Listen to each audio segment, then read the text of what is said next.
হুসাইনের বাহিরে কোনো ইসলাম নাই। নবী বলতেছেন হুসাইন ছাড়া আমি নাই।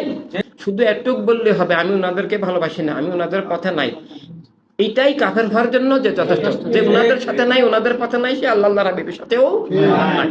আর আল্লাহ বর্তমান সময়টা আমি তোমাদেরকে যেটা বলতে চাচ্ছি, একটা মারাত্মক অন্ধকার সময়। ইমানের সংজ্ঞা নাই, মানব জীবনেরও কোনো সংজ্ঞা নাই, ইসলামেরও কোনো সংজ্ঞা নাই। ইসলামের সংজ্ঞা থাকলে মওদুদিবাদকে জামাত ইসলাম কেউ বলতো, ইসলামের জামাত বলা যায় না। ওই আত্মারের মুয়াবিয়ার ওরস যারা করে ওদেরকে দাওয়াত ইসলাম, ইসলামের দাওয়াতকারী এটা বলা যাইতো না। তো এইভাবে মানে জঘন্য অবস্থা চলতেছে। ইসলামের ইমানের ইসলামের সংজ্ঞা থাকলে কেউ আহলে বায়াতের খুনিকেই মুসলিম বলতে পারে না। আহলে বায়াত ইমান, আহলে বায়াতকে খুন করা, প্রিয়নবীকে খুন করা ডিফারেন্স নাই। আহলে বায়াতকে বেয়াদবি করা, প্রিয়নবীর সাথে বেয়াদবি করা কোনো ডিফারেন্স নাই। প্রিয়নবী নিজে বলেছেন আল হুসাইনু মিন্নি, হুসাইন আমার থেকে, আমার আলো, ওয়া আনা মিনাল হুসাইন, আমি হুসাইন থেকে। তার মানে হুসাইন আলাইহিস সালাম থেকেই, ইমাম আকবর আলাইহিস সালাম থেকেই আবার আমার নূর প্রকাশ হবে, আমার ইমান, আমার কলেমা, আমার দেওয়া খেলাফত যখন ডুবে যাবে, আবার হুসাইনই সেটাকে তুলে ধরবে। মানে হুসাইনের বাহিরে কোনো ইসলাম নাই। নবী বলতেছেন হুসাইন ছাড়া আমি নাই, মানে তোমরা আমাকে পাবে না। আনা মিনাল হুসাইন মানে হুসাইন ছাড়া তোমরা, আমি, আমার সংযোগ নাই, হুসাইন ছাড়া কেউ আমাকে পাবে না। আর আসলে কাফের হওয়ার জন্য, ইসলামের শত্রু হওয়ার জন্য, শুধু কাফের হওয়ার জন্য নয়, ইসলামের শত্রু হওয়ার জন্য, আল্লাহর হাবিবের দুশমন হওয়ার জন্য ইমাম আকবর, হাসান, হুসাইন, মাওলা আলী আলাইহিস সালামকে হত্যা করতে হয় না, বেয়াদবি করতে হয় না।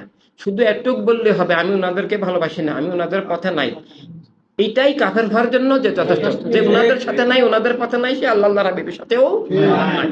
আর আল্লাহ হাবিবের সাথে যে নাই তাকে ইবলিসের গ্রাসে সে ডুবে যাবে।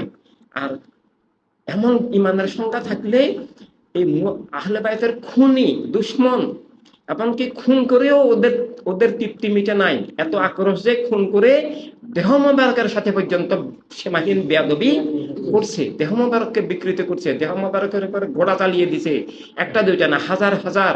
এবং আমাদের মাদেরকে, ইমাম হাসান হোসেন আলাইহিস সালামের বোন মা জয়নাব আলাইহিস সালাম, উনাকে বাজারে বাজারে রাস্তায় রাস্তায় ঘুরাইছে, মাথায় কাপড় দিতে দেয় নাই, বলে যে দেখ দেখ মুহাম্মাদের পরিবারের আজকের অবস্থা দেখ, ওরা তো সাল্লাল্লাহু আলাইহি সাল্লাম বলে না।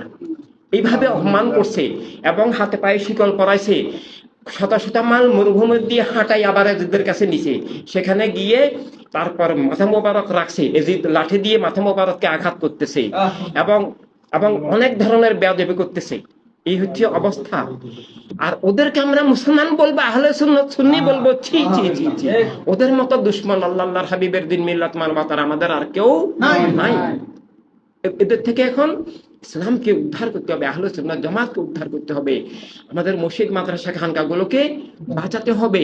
এরা সুন্নি নয়, ইমানদার নয়, এরা কাফের নয়, কাফের তো বটেই, কিন্তু চরম কাফের, কাফের চেয়েও ভয়ঙ্কর কাফের।